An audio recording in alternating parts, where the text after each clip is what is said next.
Hello friends, welcome back to my channel homeopathy care. मैं doctor Jyoti आज आपके साथ डिस्कस करने जा रही हूँ कार्डियक एंजाइम।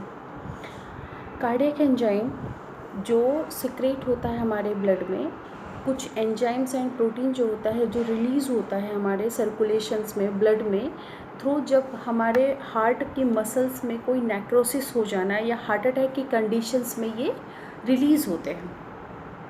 तो इसे दिल का दौरा भी बोल सकते हैं हार्ट अटैक को, या फिर एक्यूट मायोकार्डियल इन्फेक्शंस भी बोल सकते हैं। ठीक है, तो ये इस कंडीशंस में हमारे बॉडी में कुछ एंजाइम्स एंड प्रोटीन्स होते हैं जो रिलीज़ होते हैं। और ये जो टेस्ट होता है वो डायग्नोस्टिक टेस्ट होता है जो हमें कंफर्म करता है कि ये हार्ट अटैक की कंडीशंस है या नहीं है। बिकॉज जो ये एंजाइम्स होते हैं इनका लेवल नॉर्मल ब्लड में नहीं पाया जाता। ठीक है, लेकिन जिस टाइम पे नेक्रोसिस होने लगती है हार्ट में, उस टाइम पे ये एंजाइम्स प्रोटीन जो होते हैं रिलीज़ होके इनका लेवल हाई हो जाता है, नॉर्मल से हाई पीक लेवल पे जब जाते हैं। तो ये डायग्नोस्टिक टेस्ट हमेशा हार्ट अटैक को इंडिकेट करते हैं। जब हमारे पास पेशेंट आता है, जब हम ईसीजी करते हैं पेशेंट का, तो ईसीजी के थ्रू हमें कंफर्म होता है कि एसटी सेगमेंट्स में कुछ चेंजेस हमें मिलते हैं, सेकंड लीड्स में हमें चेंजेस मिलते हैं। तो उस टाइम पीरियड के बाद हम जब ब्लड टेस्ट कराते हैं, जो ब्लड टेस्ट में जिसको बोलते हैं कार्डियक मार्कर या कार्डियक एंजाइम टेस्ट कराते हैं, वो यही होता है। अब हम बात करते हैं कि सीकेएमबी जो होता है वो एक प्रकार का एंजाइम होता है। जैसे ही हार्ट अटैक या नेक्रोसिस स्टार्ट होती है 4 to 6 आवर्स में ये एंजाइम हमारे बॉडी में रिलीज़ होते हैं। और नॉर्मल कब होता है? 48 से 72 आवर्स में ये हमारे ब्लड में डिसअपियर हो जाते हैं। सीकेएमबी की बात करते हैं।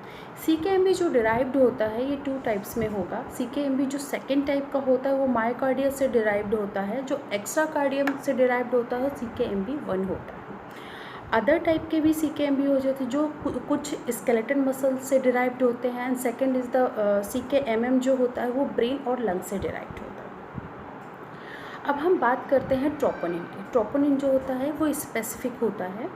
अगर उसका लेवल हाई होता है तो वो भी इंडिकेट करता है कि हार्ट अटैक।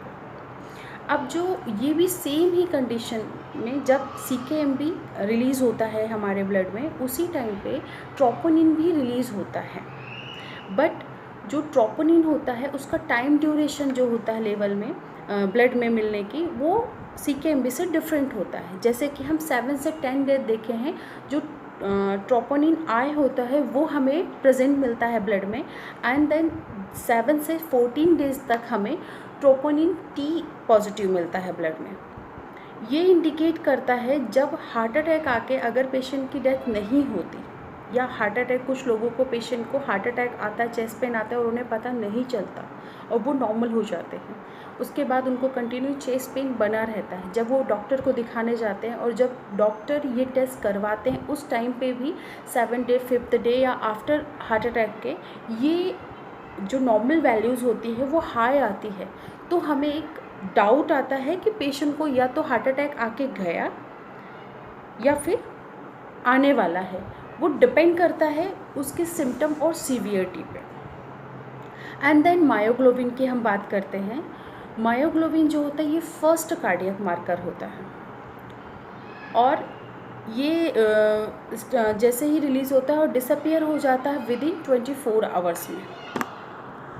और रैपिडली हम देखते हैं कि ये यूरिन के थ्रू मायोग्लोबिन एक्सक्रीट होता है। एंड देन हम एलडीएच की बात करते हैं, जिसको लैक्टेट डिहाइड्रोजनेज बोलते हैं। ये जो होता है 24 आवर्स में इसका लेवल जो ब्लड में बढ़ता है। 3 to 6 डेज़ में हम देखते हैं, 3 to 6 डेज़ के हम ड्यूरेशन में हम देखते हैं इसका लेवल पीक एकदम हाई होता है। एंड देन 14 डेज़ के अंदर इसका लेवल ब्लड में नॉर्मल हो जाता है। ये हम कार्डियक मार्कर की बात करते हैं। जब भी किसी पेशेंट को हार्ट अटैक आता है तो हम ये टेस्ट करा के, डायग्नोसिस टेस्ट करा के हम क्लियर करते हैं, हमारे डाउट को क्लियर करते हैं। अगर ये पॉजिटिव आता है तो उस टाइम पे उसके अकॉर्डिंग हम ट्रीटमेंट करते हैं। So much for watching my video.